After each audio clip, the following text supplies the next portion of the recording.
was swinging on some bars in the lawn across the street from Dave's candy store.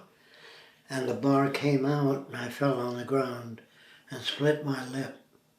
And I held it together during the Depression and ran to the nearest doctor. First thing the doctor said, "Is your dad working?" So I said yes, and he stitched my lip. And that's when I began to see that medicine should never be commercial. Yeah. Did you have to pay him? I don't know what happened there. You told me you made him some cabinets. Oh yeah, that was another doctor. I made some cabinets for him. Is that related to? Mm-hmm. Let's see. Well, What happened with the other doctor? Was that your appendix? I don't know. I don't remember. you made cabinets for a doctor. How old were you then? Was that teen years? Yeah. I heard that story in relation to your lip. You Yeah. ended up making him cabinets. I don't know. Maybe I did. But some doctors used to come to my seminars. Dentists and doctors. You guys started smoking pipes in your teen years, right? Yes. That was the thing. And you carried that up until the 1980, around there? Yes. I smoked when I met you. Yeah, well, 1976. Then he quit when he got with me. He quit when you moved out here, right?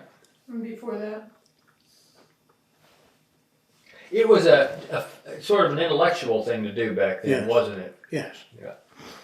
Everybody I knew smoked a pipe. Mhm. Nobody Well, smokes. everyone seemed to smoke back then. Like you were saying for Project Moon Base, how everybody's lighting up cigarettes. All movies, Oh, sure. everyone's lighting up. Let's see. You remember doing recordings of the refrigerator door opening and the cat running in, thinking that you're opening the refrigerator door? Oh, yeah. Was that back then too? Yes. Okay. In other words, if I opened the refrigerator door, I fed the cat. So every time I opened the door, the cat came into the kitchen. Associative memory, you know. Mm-hmm. And you think that was after school? What's that? Think that was after school?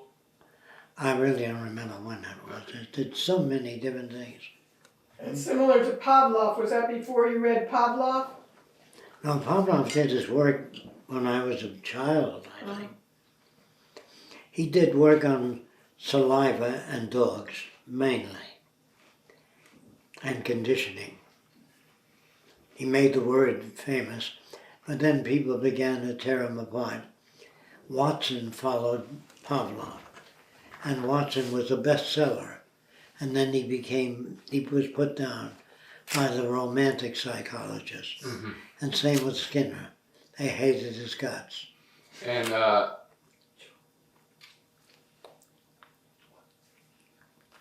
just forgot his name. You just mentioned him. Skinner? No. Watson? Pavlov? Yeah, he went into advertising later, right? And I don't... Watson? No, Watson, yes. Yeah. Watson informed business on how to condition people to buy things. A lot of his products were really successful. He used conditioning to sell products. Yeah. After all, in the old days, there was nothing else.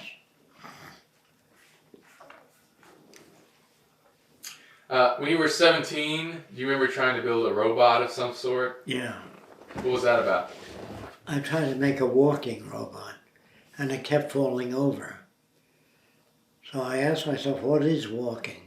So I didn't know. So I had to walk and observe how I took the weight off one leg and moved it. Then I took the weight off this leg and moved it that way. Once I stated what it was, I made a robot that could walk. And was it wooden or what? It was made of aluminum. Oh, okay. Never photographed it. Too bad. I know I keep asking this question, but was that after school or during school? Oh, that was much after. Okay. In California? Or? Yes, I think so, California. How big was it? About 4.5 feet or something like that. It was with cylinders of aluminum. All right, now, your visit with Einstein, you had to deliver a letter to him, right? From the principal? I had a letter from the principal to the head of the Bureau of Standards, not to Einstein. Okay. I saw a woman come out of Radio City with hair sticking up like Einstein. And I was with my friends, and I said, Einstein's sister. I was just kidding. And then Einstein came out of Radio City, Music Hall. And I walked over and I said, can I visit with you? He said, why? I said, I want to ask you a lot of questions. He says, you know, like what? I said, well, I have so many. So I faked a letter. He said, you have to give me a letter from your parents saying it's all right to talk to you, because he didn't want any trouble. So I faked a letter saying it's okay. And then I went to Princeton, New Jersey. I've been to Princeton twice, once for a lecture before. Einstein was long before that. And I went to Princeton because the assistant to the dean invited me to speak there. And I forgot his name. Well, I'm going to ask you about that later, but... How about the guy in the bindle stick? It's a good story. Oh, I know. I'm going to get into that when he goes to Florida. I don't know where I was going. I knew a lot of metaphysicians then too, that proposed a trip up the Amazon River, and they had a yacht donated, and the physicist in charge molested a kid, and it broke the whole thing up. We were supposed to go to Brazil, and supposed to go up the Amazon River and many other places for explorer. And the guy's name was Jim Holter, that was in charge of that project. When was that? When? Geez, I'd say. All in the neighborhood of 60 years ago, 65 years. You were in California? Yes. At that time? Okay. Probably a good thing, because when you talk about those other people that went into the woods and they just lost their teeth, they lost their hair. Yeah. Well, that's a good story too. Yeah. Well, Tarzan was a famous movie. So young couples that were physiologists, not physiologists, physiotherapists, they went to live in the Amazon jungle. And then about, I think just a few years, they lost their teeth and became infected with many different little infections. They were... Well, their teeth rotted out or what? Well, what happened is, when a native cut himself in the Amazon, he healed, but we had no resistance. Then he scraped a cut, festered, and became infected. So their teeth were infected, their eyes Was it were the Amazon infected. or was it Africa they went to? I think it was the Amazon jungle. And, It's a good thing you didn't go. what? It's a good thing you didn't go. No, I didn't go to Amazon. We were on the yacht. We didn't try to live like apes in trees. He tried to live like apes in trees, swinging from one to another. You know, Tarzan was very popular. But he went there a big, strong guy, right? Oh yeah, he was a muscle man. And his girlfriend was also physical. And they were both young, attractive.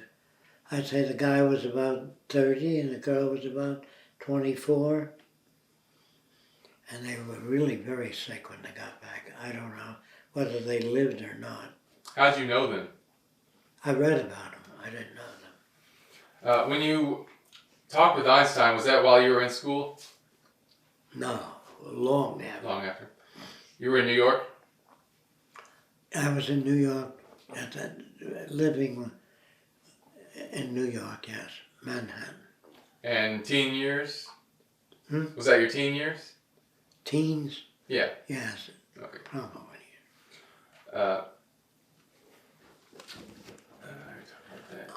I know Einstein was a socialist, but they said, don't talk socialism, they'll ship your ass back to Germany right away. So he told me he was a socialist. Now, your experience in Hell's Kitchen, was that after your first trip to Florida or before? before. Okay. We'll go into that. Hell's Kitchen was nothing but trouble. It was a place full of juvenile delinquents. It was that kind of it was a slum that created all kinds of aberrant behavior. They had philosophies that were terrible. Projection, you know. Well, what gave you the idea to go into that and try to work with kids? Oh, I wanted to see how the state treated juvenile delinquents.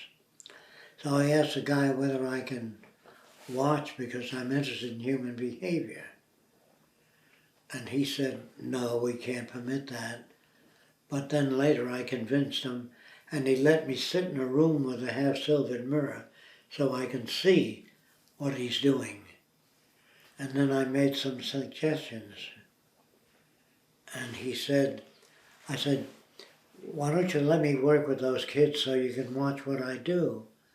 He said, I'd lose my job if I did that. You're not even a high school graduate or not even public school graduate. So I said, you understand that? I understood that. Then I said, are you interested in science or the rules? He said, you're right.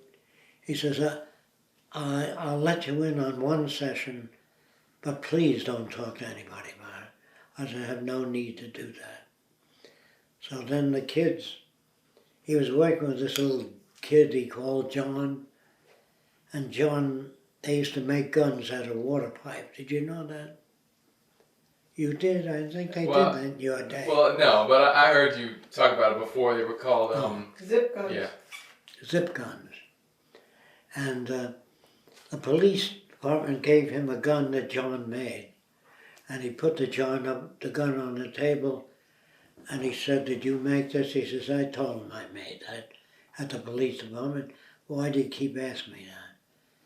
And then a week later, the time that the social worker was talking to John from his own point of view, even though he studied social science, he still didn't know how to get to John. So I got the gun and I pulled it out of the drawer. I said, the guy told me that you made this gun. He says, yeah, what about it? I said, come here, look. The pin doesn't hit on center. It's off. It was off to the side, the trigger pin. I said, you wanted to put it on center, you just put more washers on one side and you can move it right or left. He says, yeah. He says, do you work here? I said, well, with those assholes, no. Because he thought they were assholes anyway. So I said that won him over right away. And then I made a gun on a lathe. Before that, stainless steel. It's pretty good. And he said, he was an Italian boy, and he said, Maron. That means wow. You made that? I said, yeah. Geez, I can never make nothing like that. I said, I think you can. He says, I don't even know how to start. So I showed him how to draw 3 views to a gun. Front, top, side view. You're doing this in Central Park, right? Near Central Park. Okay. That's where they worked with juveniles. Mm-hmm. And then he said, how can I make a gun like that? And I said, well, you have to use a lathe and you have to use a milling machine. I showed him a little bit about that. Then he said, what do you need 3 views for? What's the matter with just 1 view? I said, because the dimensions on the front view you can't tell. He didn't get it, so I drew a front view of a pretty girl. I said, hey, that's a good-looking chick. I said, from the front view. But the side view, the nose was long, you don't see that. And the chin sloped back, which you can't see on the front view. He says, yeah, that's why we need 3 views to a gun. Anyway, I got the kids, his friends, on a drafting table drawing 3 views to guns. Then I moved from guns to sailboats to other things, to architecture, gradually. But that's how I turned them around. How did you catch on to that methodology of sharing his values temporarily to turn him around? Well, since I turned my friends around, made atheists of them, and brought them into science, I knew something about it. So I knew that if I could get to these kids and not criticize them as bad or juvenile delinquents, never attack. So later on, when I worked with some alcoholics that were criminals, that have a criminal record, and they said, I'm a two-time loser, they looked down to themselves because they were converted to that viewpoint. You're a two-time loser, you know. So I said, no, the real criminals are in Washington. And I tried to point out that when you bought cornflakes, it was half full. Those are all criminals. They're never caught. I said, you're not a criminal. You're a victim of culture. I tried to tell them what that meant. And so I took their guilt away. They had tremendous guilt and a very low self-sufficiency. That's the same members of the Klan, had the same thing. A low self-sufficiency, and when they became members of the Klan, they were greeted as human beings. Hey, John, I want you to meet Philip. He's a doctor. This guy's a lawyer. And they felt like important people. They were just simple country boys. Most members of the Klan were arrogant bullies. You know what I mean? And of course, they found relationships in the Klan. They talked about guns and cunt only. Guns, cunt, and niggers, and Jews. And the niggers were born that way. Niggers can't think or reason. And I brought up this doctor, a black doctor that invented some sort of a cotton gin. I forgot his name, but anyway, he was a very great inventor, and he was black. I said, how do you account for that? He said, he's got white blood in him. So I knew that was sealed, you know. Baker, I forgot the doctor's name. You remember the black doctor that invented things? Eli Whitney, wasn't it? No, It's a he cotton wasn't. gin. No. Eli Whitney invented the cotton gin, but the black guy invented something else. Can't remember his name. Anyway. Well, when you walked away from helping those juveniles, what would you say you took away from that, or what you had learned? Well, when he wanted to bring his friends over, I said, you can't, because this is a state-operated procedure. I said, we could meet in Central Park. And I met some of the kids in Central Park and got them interested in pursuing drawings of objects. But first it was guns, then sailboats, then a log cabin, you know, things that kids could do.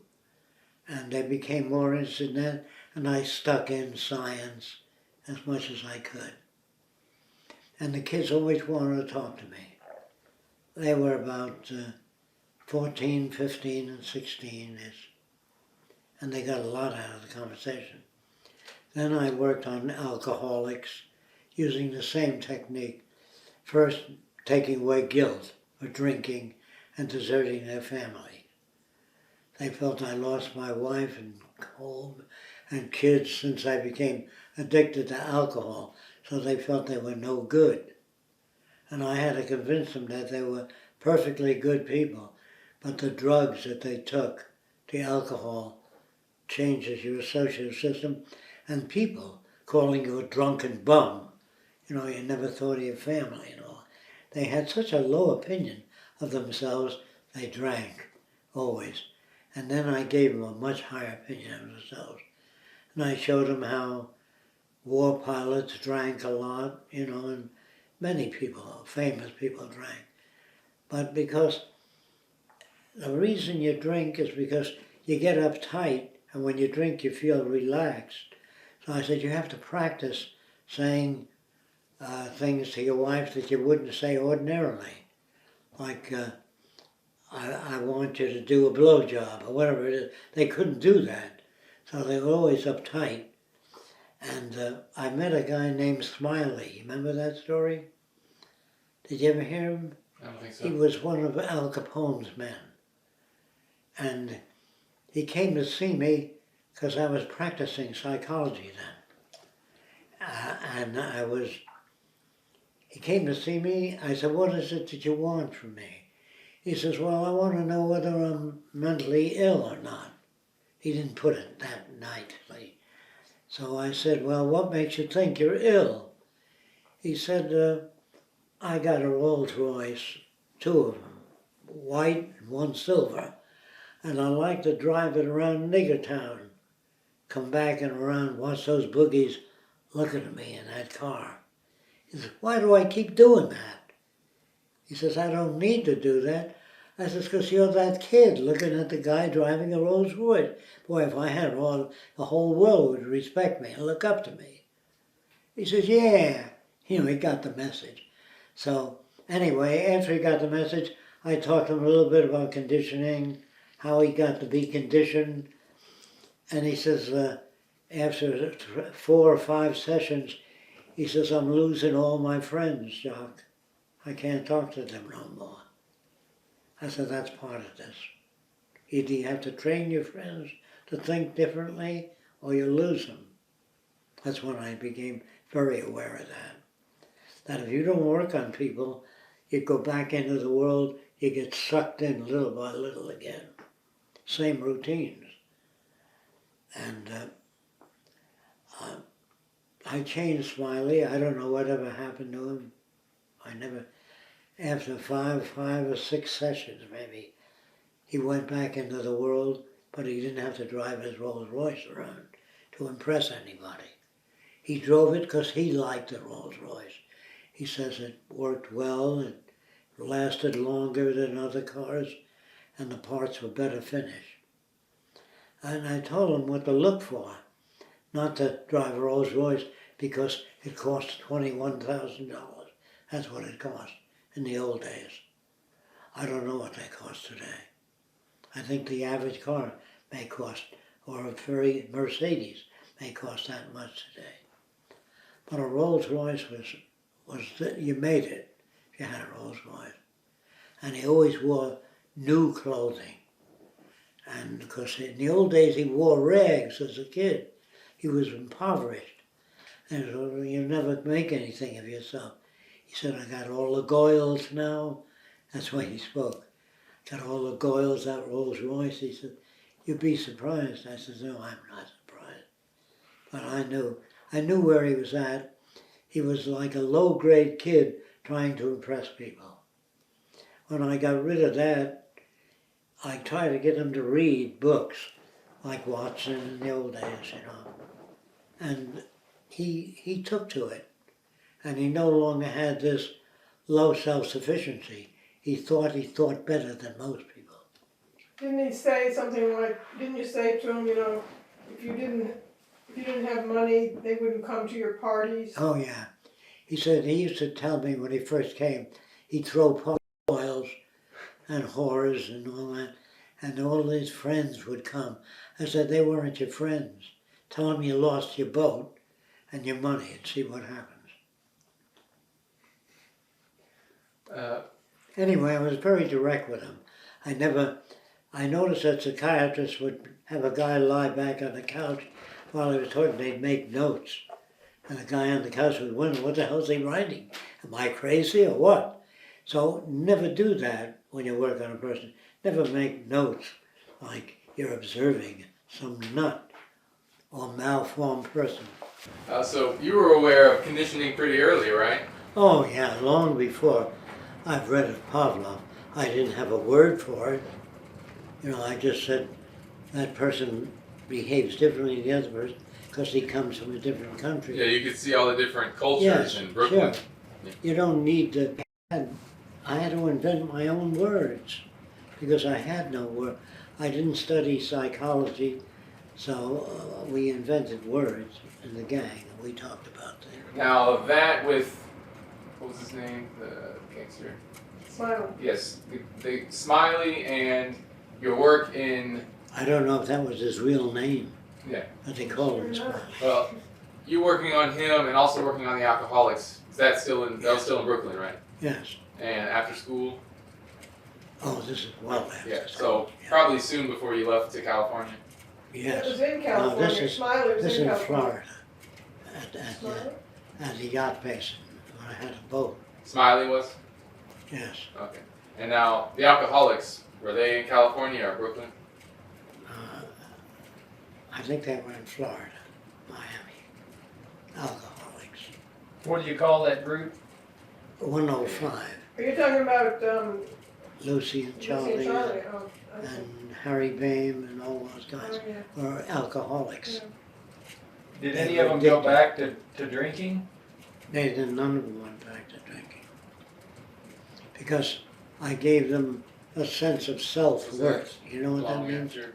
Yeah. Whenever I work with criminals, what they call criminals, I made them feel that they were not worthless people. Yeah. Because if you make them feel like they're a piece of shit, treat them like mud, they behave that way. Was Arlene drinking? Yes. She, Okay, 'cause I know and she had that boyfriend. Kenneth, her Yeah. boyfriend, was also alcoholic. So that was all when you moved to Miami. Yeah. Did they That That's was come? way before, a after. little bit before me, because I met those guys. Did they come to you for intervention type of What process? happened is, an alcoholic happened to come to one of my seminars, Hmm. and he told other alcoholics about it. Hmm. And they came, and they turned me over to the FBI, Charlie and Lucy. And the FBI came to my lab, said, held up there, said, "We've come to check you out or investigate." I said, "It's about Why did time." they turn you in?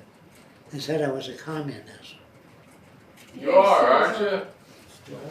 What's that? They didn't know whether to keep going to Jacque's lectures. They didn't know how to evaluate it. Really? And they thought he was, some. Was that Can during you McCarthy just- era?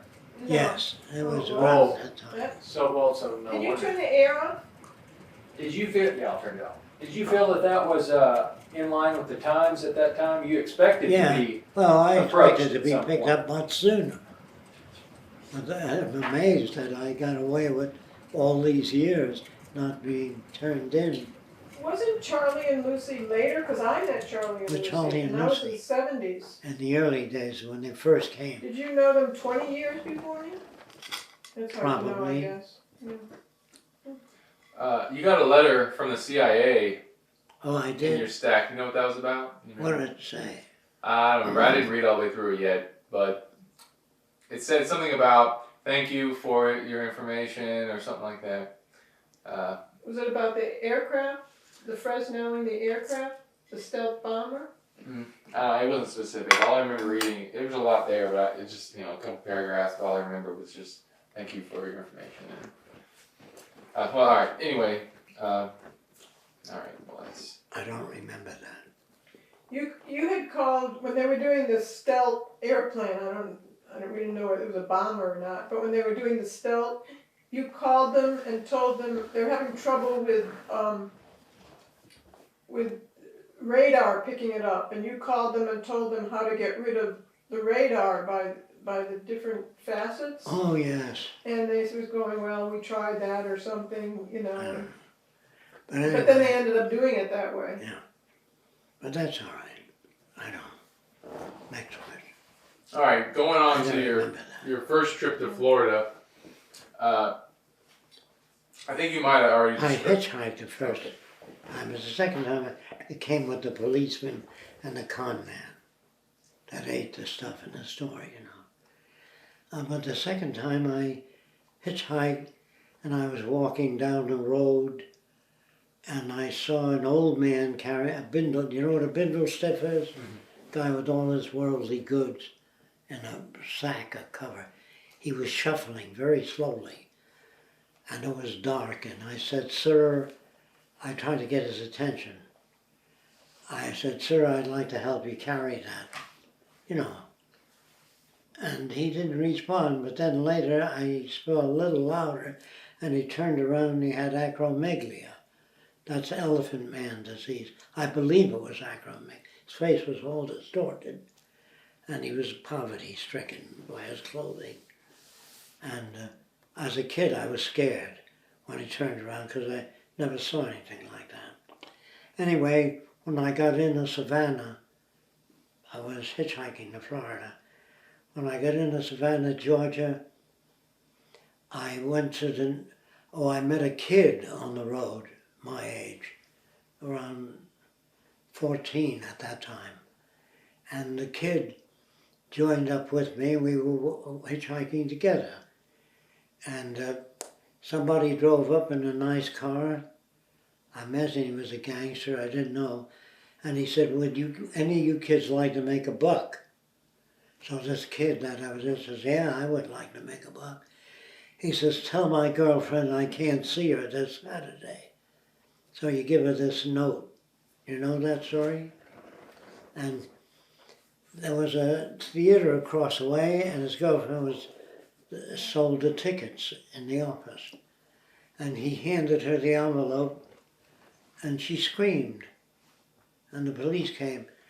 It wasn't a letter saying that I can't see her Saturday. It says, give this kid all the money, put it in the envelope, or you'll have your head blown off. And this kid didn't know it. The police car came, picked up the kid, and took him away. And that was the first. And I knew then that people in prison are not necessarily there for the right reasons.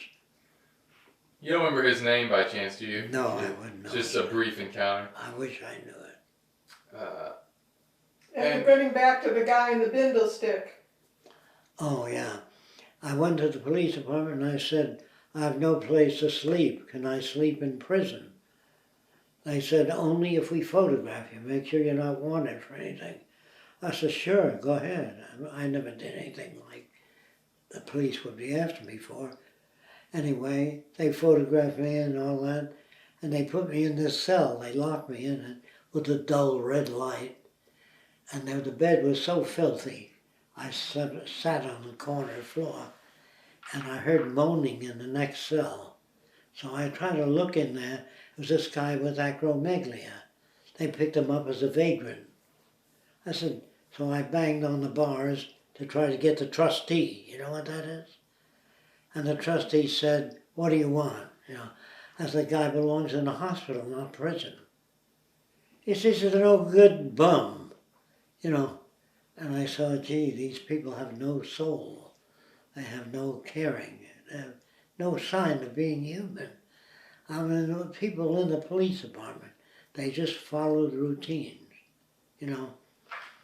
And that was, you know what imprinting is? Mm-hmm. Well, that was heavy imprinting in my experience with these things. And that's why I learned to dislike the culture, all cultures. All of that added up. Today I'm not bitter about it. I just know, matter of fact, that people are conditioned the way they are. But I used to feel bad about it. Now that was all in Savannah, right?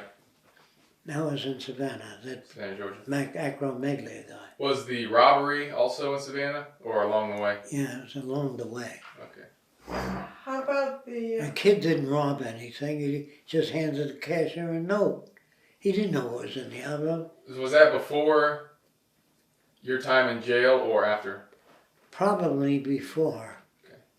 Probably, I'm not sure, no. how about when you saw the lineup of the criminals, you know, when the guy gets out of the car and says, they treating you right? Oh yeah, I was in a transit camp in Miami. It's a different story. And there's a chain gang next door to the transit camp. And there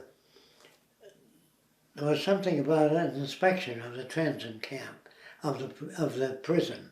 And some guy came from Washington in a big car, and all the prisoners were lined up with guards at both ends like that, standing at the end of the line. And this guy says to the prisoners, are they treating you right? Everything all right? And he got in his car and drove away. You know, just same damn thing in the Air Force I had. The conditions of the transit camp, how were they? Very good. We worked 3 hours a day, got 75 cents a week, and we worked in the field and grew our own string beans and food, and we were self-sufficient. And we only worked 3 hours a day. After that, you can do what you want. So I used to train raccoons and animals and sell them to the North Miami Zoo. I got 25 cents a foot for poisonous snakes and maybe 10 cents a foot for non-poisonous snakes. And I sold them to North Miami Zoo. And after a while, the owner of the zoo said, "Would you mind working for me?" And he paid me very little. It was during the Depression. And on Christmas Day, he told me he had a black man that worked for him for 25 years. He was very good, very honest, reliable. So on Christmas, he told him to go around the back way. He was going to give him a piece of cake or something. And the black guy went around the back way, and I said, "How come you let the dog in the front way and you ask the back man to come in the back way?" He says, "He's a nigger and you no longer work for me." That took care of that. That was the end of that job. I lost jobs like talking like that. You know, somehow I must have taken on the illusion that there's such a thing as decency and ethics. I never found it, really. So I try to design a society where people could not fuck up, where they couldn't take money or bribes, and you had to do away with money to do that. So I came up with a resource-based economy. But that was after I was a member of technocracy. Mm-hmm. In the transit camp, that's where you did the boxing and all that, right? Yes. Okay. And so you went from... That's where I met Masato. Right.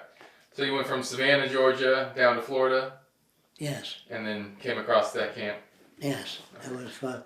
They told me about it, other kids on the road, that there's a transit camp where you can leave whenever you want to and enter whenever you want to.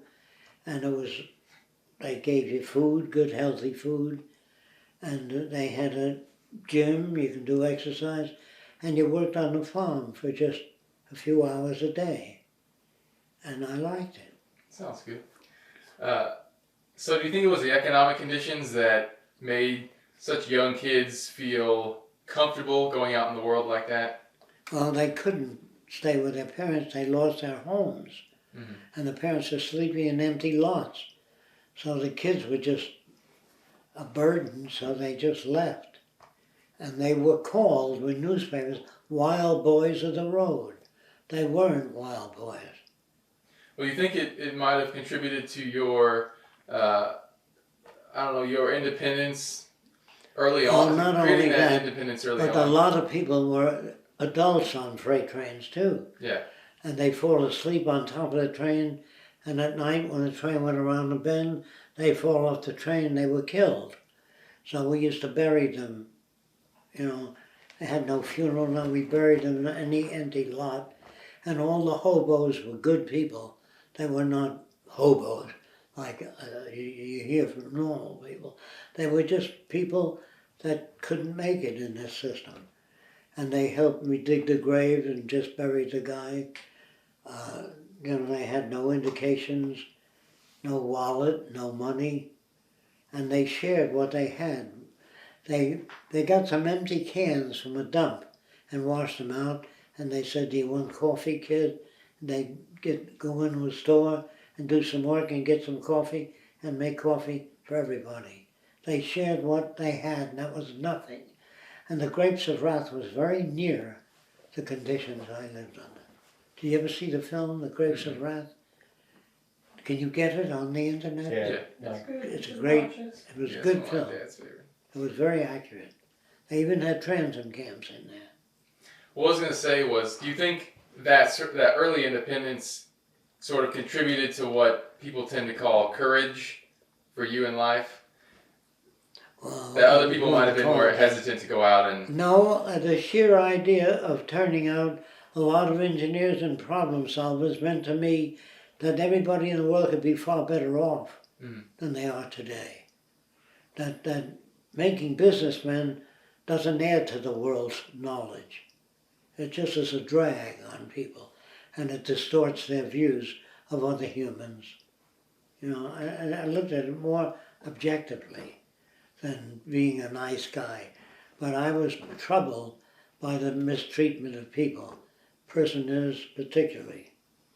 And men used to write songs in prison. They played the guitar. In 11 more months and 10 more days, I'll be out of the calaboose. In 11 more months and 10 more days, they're going to turn me loose. And there was another one. If I had the governor, where the governor had me, I'd let both the governor and the jailer go free. Those guys, when they got out, were famous musicians. But they used to sing, and that was, I could hear that in the chain gang. And then they had these tin boxes called sweat boxes. You know, they were up on stilts out in the sun in Florida, and they put people that were difficult to manage. And that was people that felt they were mistreated terribly. And then when they were mistreated, they were put in a sweat box. And I could hear them banging on it in the transit camp. Please let me out. This was a black man. And when they let him out, he fell to the ground and said, I'll do anything you ask. Just don't no more put me in that black box, in that sweat box. He kissed the shoes of the guard standing there. And I watched that. You talk about degradation and concentration camps. We were no better. No better at all. I could see that in the Klan too. And so I looked at all countries as being the same. We tortured people to get information. We sent boys off to die for corporations. Arms and the Men is a good article if you can find it again. Anyway, I lost what you call faith, and I never had real faith in this country, but I then noticed that all countries were pretty much the same. Okay? I didn't want to save the world. I was not psychologically motivated to want to save the world. I had no such notions. I had notions of what we can do to have a better life. That's all. I wasn't very successful, other than the alcoholics and all that, because I really got a chance to speak to normal people. In Florida, when you were, this is sort of trivial, but when you were in Florida catching snakes, how did you figure out how to catch poisonous ones? Did you just, through experience, figure it There were out? other people that told me, the country people, that said, you gotta watch out for the whip snake, it'll whoop you. They told me that with a straight face. They say, I've been living on a farm for years and them whip snakes will whip the hell out of you. Because all the tails of snakes move like this. If they don't have rattles, you hear nothing. If they have rattles, you hear things. So they think the rattles are to warn you. There are rattles there and they move their tail. But what I know is that all snakes move their tails like that. And there's no rattles. So I began to question purpose in life. You know, is there a purpose to anything? Well, if you're born a dog with short legs and you're chased by a fox, you can't get away. So dogs with short legs were eaten by dogs with longer legs. But you don't have short legs for any purpose or long legs to run away. And a giraffe doesn't have a long neck so he can eat the leaves of trees. He has a long neck and he eats the leaves of trees. But there's no purpose to it. Any more than the purpose of waves to drown people, big waves that come ashore. There's no purpose to hurricanes or anything. It's just a phenomenon resulting from hot and cold temperatures coming together under certain conditions, yes. In a way, this is sort of not related, but it made me think about something I've heard someone else talk about. We should look at criminals like we look at natural disasters or storms. Well, no. We shouldn't look at them that way, but they would say if we could lock up tornadoes and hurricanes and earthquakes, we would. And this relates to what we were talking about earlier about free will and how some of the conventional scientists who reject free will, yet they still say we should put criminals in jail and not work on them. They don't say we should work on them and try to change them. They just say we should put them in jail, like we would put a tornado in jail if we could. Because a tornado isn't fixable. And so by comparing a person to a tornado, they totally take away the whole prospect of turning them around. But it's not related. But that's all right. I guess the last question. Point. What's that? I understand your point. The last question on that is, How did you get into to catching snakes? I mean, Well, I started in New York. I went to a cemetery because that's the least disturbed area. That's where I figured I might find snakes. And I did. I found a lot of snakes. And one day I must have caught 20 snakes in the graveyard. Well, especially if the stone fell over. If you lifted it up, there were snakes under there. Garter snakes only. I'm told there were a few copperheads, but I never saw one in New York. And then when I came to Florida, they would tell me about the rat snake and the whip snake that'll whoop you, and the water moccasin that'll attack, which they are vicious. So the way I caught them is I met some people in Florida that caught snakes, and they told me if you take a long bamboo pole and put an eyelet at the end and run a cord through it, or wire thin, and form a loop, and put that loop over the snake and pull the cord closes on the snake, and you lift it off and put it in a basket and release that. So I made that. I made a pretty good unit that can catch rattlesnakes that way. Then I made a fork stick.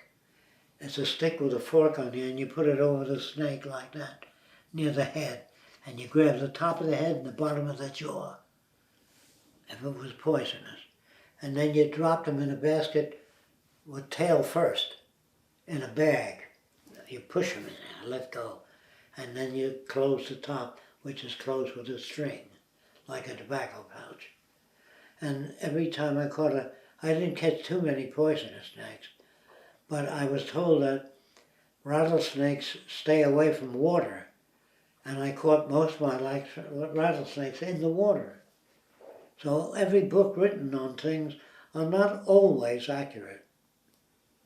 Anyway, I paid less attention to that information. so then you traveled back up to New York, Yes.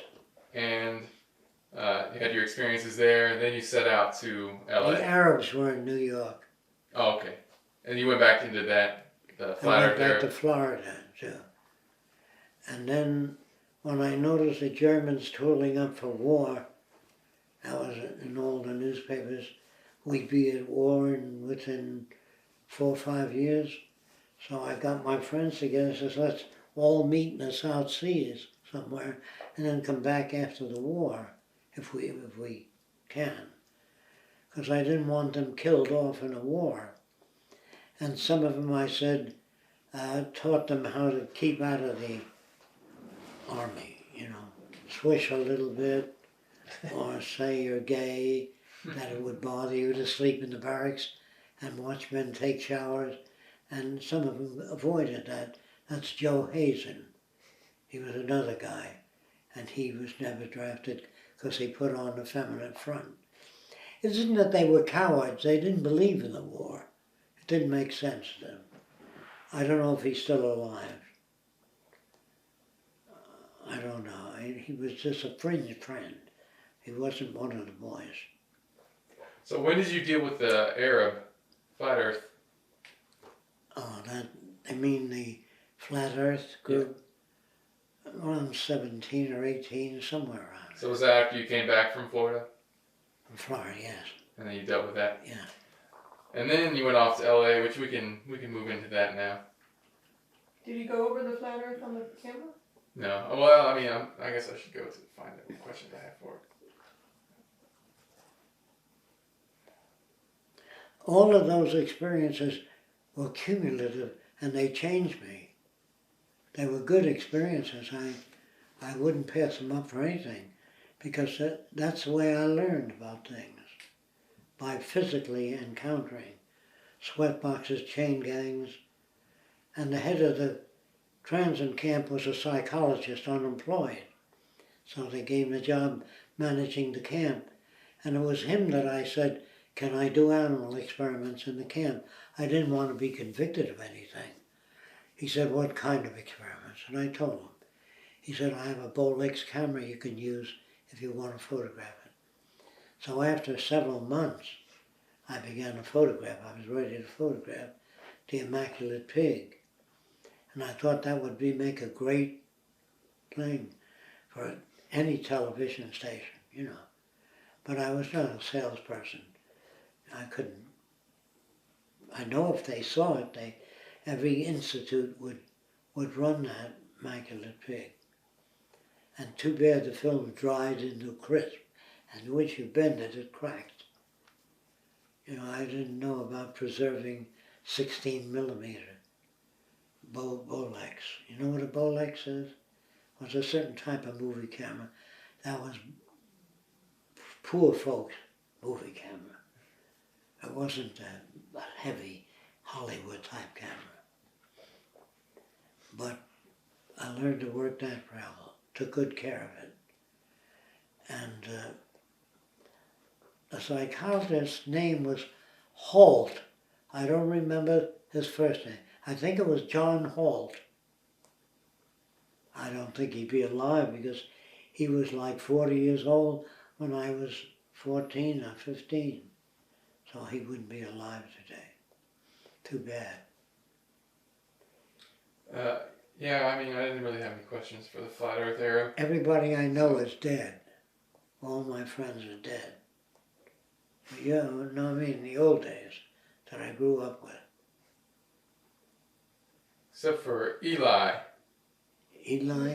Yes, he's alive. Eli Catron. That's Jack Catron's younger brother. You know when he was born? I could look it up if you don't know. No, I don't know. After Catron. So Catron was 1918, right? 19 what? 1918. I think. I I don't didn't know. know that. I didn't know he was that old. Well, he's 2 years younger than John? Yeah. I thought he was a lot younger. I didn't know when he was born. I know he was younger than I was. I like By that 2 letter years. you wrote to Jacque Catron. You said, "I'm sorry I awakened your social conscience, yeah, it's good. but if I had it to do over again, I would do the same thing." I did just do that? I didn't know that. Yeah, you wrote a letter to him from, I think it's 1990, early 90s. You wrote a letter to him for his birthday or something? Some celebration they were having for him, and they wanted to make a like a folder with all different people's saying things, and they put it in there for him, and they asked you to write a letter. I did. It's a nice letter. I just said I'm sorry that No, that was just at the That end. was the You PS. can read it. Oh, I see. Alright, so you went to LA, and what compelled you to go? Was it the pamphlets that dropped? And you said, and it said work was in California? Well, when we got there was a lot of people there. And they said, will you work for 10 cents an hour? Will you work for 7 cents an hour? And they picked the lowest bidders. What'd you bid? I said I didn't want to get into that. So I went to an aircraft company.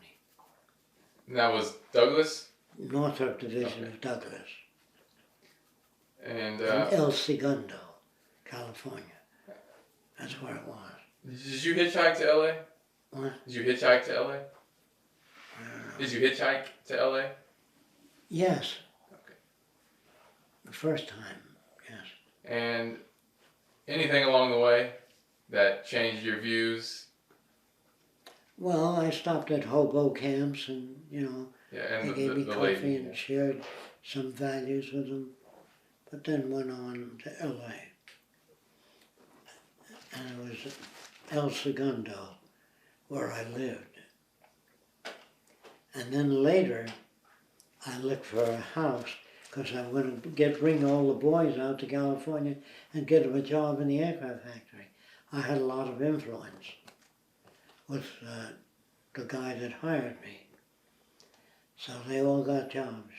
They all worked for Northrop Division. So how soon after you arrived in LA did you get on at Northrop? Well, I think it was just a few days after the farm experience. I went to the aircraft company and I said I'd like to talk to the chief draftsman. And I got, without any special thing, this guy Ford, Jim Ford was his name. And he said, what can I do for you? I said, I'd like a job. I think I can add a lot to the advantages of aircraft. Safety devices, no weapons.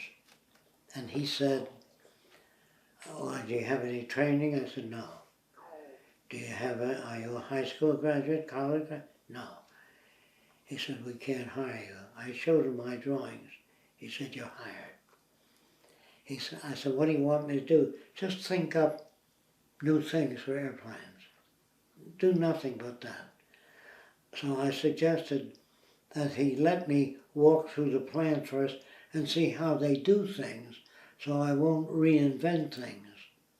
You know, he said, that's a good idea. And Ford invited me to his home for dinner. He was the chief draftsman of the Northrop Division. What was your official title? Nothing, just a guy that was inventive, creative, very creative. And after 3 weeks he said, you've made more contributions 3 weeks in the history of aviation. He said that to me.